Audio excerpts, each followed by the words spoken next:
रहीम। मोहतरम सामीन, यौम आज़ादी में उलमा का किरदार।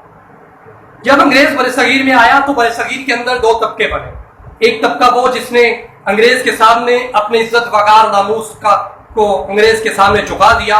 दूसरा ये तबका वो तबका था जिसने सुल्तान टीपू से गद्दारी की, जिसने सिराजुद्दौला के सर के बदले 750 मुरब्बा जमीन अलाट करवाई, जिसने शाह सैयद अहमद शहीद और शाह इस्माइल शहीद से बालाकोट के पहाड़ों में गद्दारी करके उन्हें शहीद करवाया।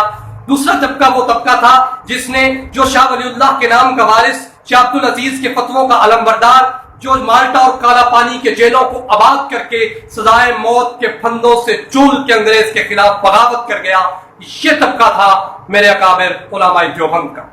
मोहतरम सामीन, अंग्रेज जब बरसगीर में आया तो अंग्रेज ने सबसे पहले मुसलमानों की नस्ल कुशी करनी शुरू की, जिसके खिलाफ शाह वलीउल्लाह ने अंग्रेज के खिलाफ अपनी आवाज बुलंद की और जिहाद को आम करने की कोशिश की।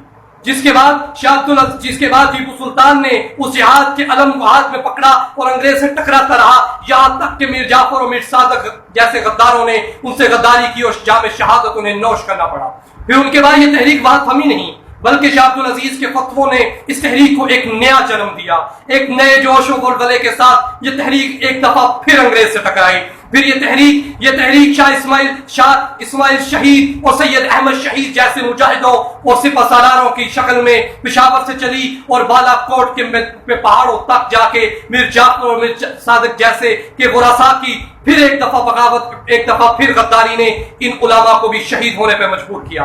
फिर उसके बाद एक दफा फिर ये तहरीक थमी नहीं, एक दफा फिर शेखुल हिंद की क़यादत में ये तहरीक फिर उभरी। ये इतने जोर और शोर से उभरी कि उलमा को फांसियों पे लटका दिया गया, काला पानी और माल्टा की जेलों में उलमा को डाल दिया गया, उलमा पर कोड़ों की बरसात की गई, उलमा पर जिंदगी को तंग कर दिया गया। लेकिन ये उलमा एक कदम भी पीछे नहीं हटे। मैं ये अल्फाज अपनी तरफ से नहीं कह रहा। एक मुसन्निफ, अंग्रेज मुसन्निफ टॉमसन अपनी किताब में लिखता है कि बादशाही मस्जिद के अंदर उलमा को लाया गया और उलमा को गोलियां मार के फूंक दिया गया। फिर 40 और उलमा को लाया गया और कहा कि तुम अंग्रेज के खिलाफ अपने फतवे वापस ले लो और कह दो कि तुम 1857 की जंग आजादी में शरीक नहीं थे, तुम्हें रिहा कर दिया जाएगा। अंग्रेज मुसन्निफ कहता है, मुझे पैदा करने वाले की कसम, पहले 40 भी आग पे पक गए, दूसरे 40 को भी आग में फेंक दिया गया, मगर कोई एक आलिम भी मुझे ऐसा नहीं मिला जिसने अपने फतवे से एक कदम, एक लफ्ज भी पीछे हटाया हो।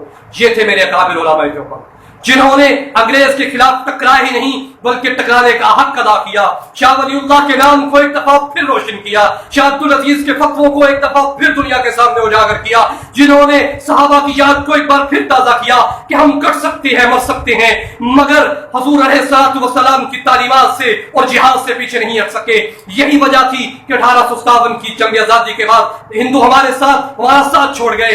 आगे का सफर फिर उलमा ने तनहा आगे का सफर तय किया और फिर कुर्बानियों की एक अजीम दास्तान के बाद अंग्रेज को इस मुल्क से जाना पड़ा और कायद आज़म की आखिरी जद्दोजहद की रोशनी में ये पाकिस्तान आजाद हुआ। उलमा का किरदार यही खत्म नहीं होता। सूबा सरहद के अंदर किसी किस्म की आजादी कोई तहरीक नहीं थी। एक खुद मुख्तार हैसियत से सूबा सरहद के अंदर जिरगा का निजाम था। कायद आज़म ने शबीर अहमद उस्मानी को सूबा सरहद में भेजा। सूबा सरहद के लोग रूहानी तौर पर और मजहबी पेशवा की हैसियत से मौलाना शबीर अहमद उस्मानी की बहुत इज्जत और एहतराम करते थे। उन्होंने पाकिस्तान के साथ इल्हाक का ऐलान किया और इसके साथ साथ फिर कायद आज़म ने इसके सिला में मौलाना शबीर अहमद उस्मानी को पाकिस्तान का परचम लहराने के लिए कराची में कहा और इसी तरह मौलाना जफर अहमद उस्मानी ने मशरकी पाकिस्तान के अंदर पाकिस्तान का परचम लहराया। जो उलमा ने हर दौर के अंदर पाकिस्तान की जद्दोजहद के बनाने और फिर इसके इस्तेहकाम के लिए जद्दोजहद जारी रखी। फिर रास्ता यही नहीं खत्म होती, फिर चलते हैं अफगानिस्तान की आजादी की तरफ। ये आजादी यहाँ से चलती हुई अफगानिस्तान के पहाड़ों में टकराई। फिर रूस जैसी ताकत को पारा पारा करने के बाद आज अमेरिका जैसी रियासत को भी घुटने टेकने पर मजबूर कर दिया और साबित किया तालिबान ने कि वो शाह वलीउल्लाह के नाम के वारिस हैं, शाह अब्दुल अजीज के फतवों के अलमबरदार हैं, शेखुल हिंद की कुर्बानियों की दास्तानों को दोबारा रोशन करने वाले हैं। आज अगर हिंदुस्तान ने फिर कश्मीर के अंदर लोगों को शहीद करने की कोशिश की, कश्मीर की आजादी को सल्ब करने की कोशिश की, तो हमारे पाकिस्तान के नाम निहाद आजादी के अलमबरदार सिर्फ बयानात देते रह गए, ट्वीट करते रह गए, मिली नगमे बनाते रह गए। वो उलमा के वरसा ने आज फिर 14 अगस्त की रात को इराकी के हेडक्वार्टर पे हमला करके 30 सूरों को जहन्नम हासिल करके हिंदुस्तान को पैगाम दिया कि तुम जब हमारी आजादी को ललकारोगे, हम तुम्हें उसका जवाब उलमा के वरसा दुनिया के हर कोने में देंगे। आज फिर भी उलमा के वरसा ने पाकिस्तान की आजादी और आलम इस्लाम की आजादी के लिए जद्दोजहद को जारी रखा है। जिहाद के नाम को अलम को आज फिर उठाए हुए हैं।